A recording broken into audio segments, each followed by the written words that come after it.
Hello welcome to Cheema's kitchen. ഇന്ന് ചീമാസ് കിച്ചണിൽ Ramadan special ഒരു അടിപൊളി സ്നാക്കാണ് ഉണ്ടാക്കാൻ പോകുന്നത്. അപ്പോൾ ഇന്നത്തെ നമ്മുടെ റെസിപ്പിയുടെ പേര് ചിക്കൻ മുത്തബാക്ക് എന്നാണ്. അപ്പോൾ ഇതിനായിട്ട് 1.5 കപ്പ് മൈദ എടുത്തിട്ടുണ്ട്. നമുക്കതിലേക്ക് ഒരു 3/4 ടീസ്പൂണ് ഉപ്പ് ചേർത്തതിന് ശേഷം ഒന്ന് മിക്സ് ചെയ്ത് കൊടുക്കാം. ഇനി ഒന്ന് മിക്സ് ചെയ്തതിന് ശേഷം നമുക്കിതിലേക്ക് വെള്ളം ഒഴിച്ചുകൊണ്ട് നന്നായിട്ടൊന്ന് കുഴച്ചെടുക്കണം. അപ്പോൾ ഞാൻ വെള്ളം ഒഴിച്ച് ഒന്ന് നല്ലോണം കുഴച്ചെടുക്കുന്നുണ്ട്. നല്ലോണം കുഴച്ചിട്ടുള്ള മാവിലേക്ക് നമുക്ക് 1 ടേബിൾ സ്പൂൺ സൺഫ്ലവർ ഓയിൽ ഒഴിച്ചു കൊടുക്കാം. ഇനി സൺഫ്ലവർ ഓയിൽ ഒഴിച്ചതിന് ശേഷം വീണ്ടും നന്നായിട്ടൊന്ന് മിക്സ് ചെയ്യാം. അങ്ങനെ വീണ്ടും കൈകൊണ്ട് ഒന്ന് കുഴച്ചതിന് ശേഷം നമുക്ക് അറ്റ്ലീസ്റ്റ് ഇതൊരു 1/4 മണിക്കൂർ റെസ്റ്റ് ചെയ്യാൻ വെക്കണം. ഇപ്പം നമുക്ക് റെസ്റ്റ് ചെയ്യാൻ വെക്കേണ്ട ഒരു പാകത്തിനായിട്ടുണ്ട്. നമുക്കിതൊരു ഭാഗത്തേക്ക് മാറ്റി വെക്കാം. ഇനി ആ ഒരു സമയം കൊണ്ട് നമുക്ക് മസാല തയ്യാറാക്കണം. ഇപ്പോൾ മസാല തയ്യാറാക്കാൻ വേണ്ടിയിട്ട് ഞാനിവിടെ ഒരു പാനിലേക്ക് 3 ടേബിൾ സ്പൂൺ ഓയിൽ ഒഴിച്ചു കൊടുത്തിട്ടുണ്ട്. വെളിച്ചെണ്ണയാണ് ഒഴിച്ചു കൊടുത്തിരിക്കുന്നത്. ഈ വെളിച്ചെണ്ണ നല്ലോണം ചൂടാവുന്ന സമയത്ത് നമുക്കിതിലേക്ക് ഒരു ഉള്ളി നീളത്തിൽ അരിഞ്ഞത് ചേർത്ത് കൊടുക്കണം. ഉള്ളി ചേർത്തതിന് ശേഷം നല്ലോണം ഇതിനൊന്ന് വഴറ്റിയെടുക്കണം. ഞാനിവിടെ ഇതിനെ ഒന്ന് 2 മിനിറ്റ് നന്നായിട്ടൊന്ന് വഴറ്റി കൊടുത്തിട്ടുണ്ട്. നമുക്ക് ഉള്ളി ഒന്ന് വാടി വരുന്ന സമയത്ത് ഇതിലേക്ക് കുറച്ച് ഇൻഗ്രീഡിയൻസ് ചേർത്ത് കൊടുക്കാനുണ്ട്. അപ്പോൾ ഞാൻ ഇതിലേക്ക് ആദ്യമായിട്ട് ചെറുതായിട്ട് കട്ട് ചെയ്ത് വെച്ചിട്ടുള്ള നമ്മുടെ പച്ചമുളക് ഇതിലേക്ക് ചേർത്ത് കൊടുക്കുന്നുണ്ട്. ഞാനിവിടെ 3 പച്ചമുളകാണ് എടുത്തിട്ടുള്ളത്. അപ്പോൾ അത് റൗണ്ടിലാണ് കട്ട് ചെയ്തെടുത്തിട്ടുള്ളത്. അപ്പോൾ ഞാനത് ഇതിലേക്ക് ചേർത്ത് കൊടുക്കുന്നുണ്ട്. അതിൻ്റെ കൂടെ തന്നെ നമുക്ക് ഇഞ്ചി വെളുത്തുള്ളി വേണം. അതിലേക്കായിട്ട് 1.5 ടേബിൾ സ്പൂൺ വെളുത്തുള്ളി ചതച്ചത് ഞാൻ ഇതിലേക്ക് ആഡ് ചെയ്യുന്നുണ്ട്. അതിൻ്റെ കൂടെ തന്നെ 1.5 ടേബിൾ സ്പൂണോളം ഇഞ്ചി ചതച്ചതും കൂടി ഇതിലേക്ക് ചേർത്ത് കൊടുക്കുന്നുണ്ട്. ഇനി നമുക്കിതിലേക്ക് ആവശ്യമായിട്ടുള്ള ഉപ്പും കൂടി ചേർത്തതിന് ശേഷം നല്ലോണം ഒന്ന് മിക്സ് ചെയ്ത് കൊടുക്കണം. അപ്പോൾ നന്നായിട്ടൊന്ന് മിക്സ് ചെയ്ത് കൊടുക്കണം.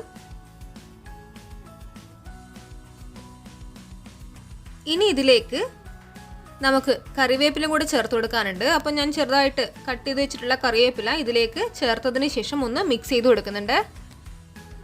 അപ്പം കറിവേപ്പിലയും കൂടി ഇട്ട് ഒന്ന് മിക്സ് ചെയ്തതിന് ശേഷം ഈ ഒരു പരുവത്തിലാവുന്ന സമയത്ത് ഒരു ട്രാൻസ്പാരൻ്റ് അല്ലെങ്കിൽ ഒരു ബ്രൗൺ കളർ ആവുന്ന സമയത്ത് നമുക്കിതിലേക്ക് കട്ട് ചെയ്ത് വെച്ചിട്ടുള്ള ചിക്കൻ ചേർത്ത് കൊടുക്കണം.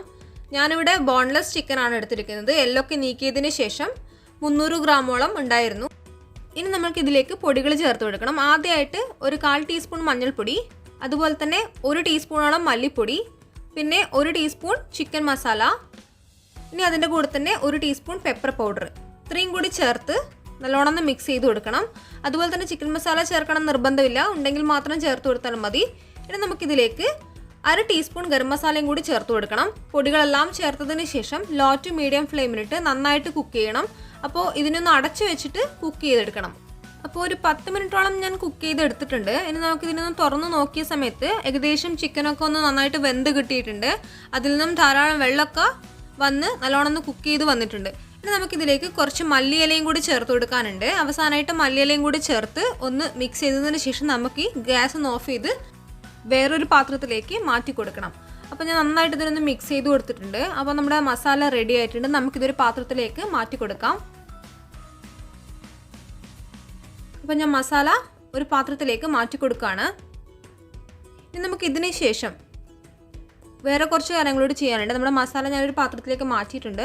ഇനി ഒരു മിക്സിംഗ് ബൗളിലേക്ക് ഞാനിവിടെ ഒരു മുട്ട ഉടച്ചു കൊടുത്തിട്ടുണ്ട്. ഇനി ഇതിലേക്ക് ഒരു തക്കാളി ചെറുതായിട്ട് കട്ട് ചെയ്തത്, അതുപോലെ തന്നെ ഒരു ഉള്ളി ചെറുതായിട്ട് കട്ട് ചെയ്തത് ഒക്കെ ചേർത്ത് അതിൻ്റെ കൂടെ തന്നെ ഒരു 1/2 ടീസ്പൂണോളം ചില്ലി ഫ്ലേക്സും കൂടി ചേർത്ത് നന്നായിട്ട് ഇതിനൊന്ന് മിക്സ് ചെയ്തെടുക്കാം. ഈ ഒരു മുട്ട ടൊമാറ്റോ ഒനിയൻ മിക്സ് നമുക്ക് നമ്മുടെ നേരത്തെ മാറ്റിവെച്ച മസാലയിലേക്ക് ഒഴിച്ചു കൊടുക്കാനുള്ളതാണ്. അപ്പോൾ ഇതിനെ ഒന്ന് ഒഴിച്ചു കൊടുത്തതിന് ശേഷം ഒന്ന് മിക്സ് ചെയ്ത് കൊടുക്കാം. അപ്പോൾ നമ്മുടെ ഈ ഒരു ഫില്ലിംഗ് ആണ് നമ്മൾ നമ്മുടെ ആ ഒരു മാവിലേക്ക് നിറച്ചു കൊടുക്കുന്നത്. ഇനി നമുക്ക് നമ്മുടെ മാവൊന്ന് പരത്തിയെടുക്കണം. അതിനായിട്ട് ഞാൻ കുറച്ച് മാവെടുത്ത് ജസ്റ്റ് ഒന്ന് ഓയിൽ തടവിയതിന് ശേഷം നല്ലോണം ഒന്ന് പരത്തിയെടുക്കുന്നുണ്ട്. നമ്മൾ നേരത്തെ ഓയിൽ മാവുണ്ടാക്കുന്ന സമയത്ത് ഇതിലേക്ക് ഒഴിച്ചിട്ടുണ്ടായിരുന്നു. അതുകൊണ്ട് തന്നെ വളരെ സോഫ്റ്റ് ആയിട്ട് ഏകദേശം പൊറോട്ടയുടെ ആ ഒരു രീതിയിലാണ് നമുക്ക് ഈ മാവൊന്ന് കിട്ടുക. അപ്പോൾ ഞാൻ നന്നായിട്ട് ഇതിനൊന്ന് പരത്തി എടുത്തിട്ടുണ്ട്. ഇനി ഇതിലേക്ക് നമ്മുടെ ഫില്ലിംഗ് ഒന്ന് വെച്ച് കൊടുക്കാം. ഏകദേശം ഞാനിവിടെ 4 ടീസ്പൂൺ ഫില്ലിംഗ് ആണ് വെച്ച് കൊടുത്തിട്ടുള്ളത്. നിങ്ങൾക്ക് വേണമെങ്കിൽ കൂടുതൽ ചേർത്ത് കൊടുക്കാം, പക്ഷേ ഇത് കട്ടിയാവാതിരിക്കാൻ ശ്രദ്ധിക്കണം. അപ്പോൾ ഞാനിതിനൊന്ന് ഫോൾഡ് ചെയ്ത് കൊടുക്കുകയാണ്. ഫില്ലിംഗ് വെച്ചതിന് ശേഷം ഒന്ന് ഫില്ല് ചെയ്തതിന് ശേഷം ഒന്ന് ഫോൾഡ് ചെയ്ത് ഈ ഒരു രീതിയിൽ നമുക്ക് കിട്ടും. ഇനി നമുക്ക് ഇതൊന്ന് പാനിൽ വെച്ചിട്ടൊന്ന് കുക്ക് ചെയ്തെടുക്കണം. അപ്പോൾ ഞാൻ പാനിലേക്ക് കുറച്ച് വെളിച്ചെണ്ണ തടവി കൊടുത്തിട്ടുണ്ട്. ഇനി നമുക്കിതിലേക്ക് നമ്മുടെ ആ ഒരു ഫില്ലിങ് നിറച്ചിട്ടുള്ള മാവ് ഇതിലേക്ക് വെച്ച് കൊടുക്കാം. അപ്പോൾ നമുക്കിതിൻ്റെ 2 ഭാഗങ്ങളും നന്നായിട്ട് കുക്ക് ചെയ്ത് വരണം. ലോ ടു മീഡിയം ഫ്ലെയിമിലിട്ടിട്ട് വേണം കുക്ക് ചെയ്യാൻ. കാരണം ഇതിപ്പോൾ ഫോൾഡ് ചെയ്തുകൊണ്ട് തന്നെ 2 ഭാഗങ്ങളും നന്നായിട്ട് കുക്ക് ചെയ്ത് കിട്ടേണ്ടതുണ്ട്. അപ്പോൾ 2 ഭാഗങ്ങളും നന്നായിട്ട് കുക്ക് ചെയ്യാൻ വേണ്ടിയിട്ട് ഞാൻ ഇതിനൊന്ന് ഫ്ലിപ്പ് ചെയ്ത് കൊടുക്കുകയാണ്. അപ്പോൾ നിങ്ങൾക്ക് കാണാം ഇതിൻ്റെ 2 ഭാഗവും നന്നായിട്ടൊന്ന് വെന്ത് വന്നിട്ടുണ്ട്. അതിൻ്റെ ഉള്ളിലത്തെ ഫില്ലിങ്ങും അതിനനുസരിച്ചിട്ട് കുറച്ച് കട്ടിയായിട്ട് തന്നെ കിട്ടും നമുക്ക്. അപ്പോൾ ഞാനിതൊരു പാത്രത്തിലേക്ക് മാറ്റി കൊടുക്കുകയാണ്. നമ്മുടെ ഈ ഒരു ചിക്കൻ മുർത്തബാക്ക് റെഡി ആയിട്ടുണ്ട്. അപ്പോൾ എല്ലാവരും ഇതൊന്നും ട്രൈ ചെയ്ത് നോക്കുക. നിങ്ങളുടെ സൈസിനനുസരിച്ച് ഞാൻ 3 സൈസിലാണ് ചെയ്തിട്ടുള്ളത്. നിങ്ങൾക്ക് കാണാൻ പറ്റും, ചെറുത്, കുറച്ചും കൂടെ വലുത്, പിന്നെ കുറച്ചധികം വലുത്. അപ്പോൾ എല്ലാവർക്കും ഈസി ആയിട്ട് ഉണ്ടാക്കാൻ പറ്റുന്ന റെസിപ്പിയാണ്. അപ്പോൾ എല്ലാവരും ചെയ്തെടുക്കുക, എല്ലാവരും സബ്സ്ക്രൈബ് ചെയ്യുക, അതുപോലെ തന്നെ വാച്ച് ചെയ്യുക.